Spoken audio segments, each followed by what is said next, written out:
Do we have to go through any kind of judgment for our life? Earthly?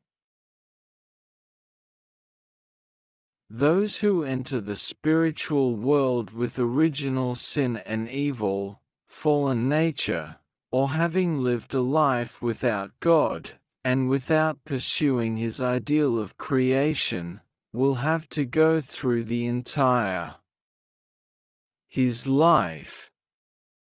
In this review of his entire life lived, it appears to him as if, in a movie, all the good or bad actions, all the good and bad done, and those actions will be judged by themselves and their original consciousness.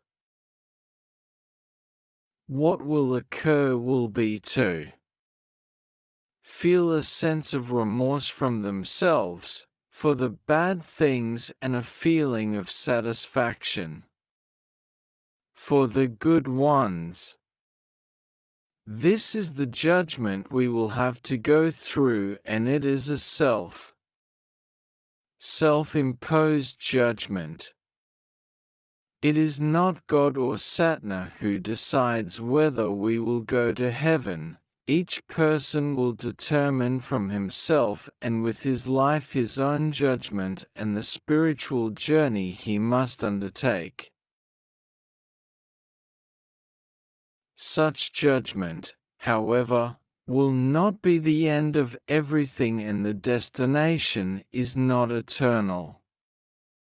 Through remorse, repentance can take place, which then enables the person in spirit to be freed from his ignorance, and to begin his spiritual growth. If he understands his mistakes, unites with God and his ideal, cooperates and helps people on earth to come closer to God, recognize the Messiah when he returns, receive God's blessing through the Messiah, which permanently eliminates original sin and satanic spiritual blood.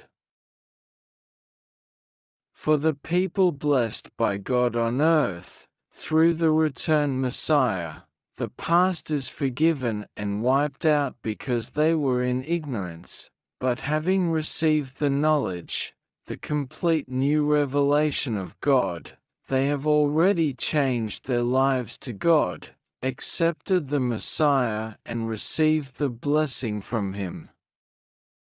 Blessing which is also God's forgiveness for our past life, and Satan has to recognize us as pure children of God, without any slope or any spiritual type of bond to him. Therefore their past belongs yes to Satan, but it is not considered or has more value in God's spiritual world, in the kingdom of heaven. Among other things, those who have received the blessing and enter the kingdom of heaven, as well as people in spirit, anyway in heaven with Jesus, they live in God's world where there is no room for judgment or accusations that are standards and parameters set by Satan.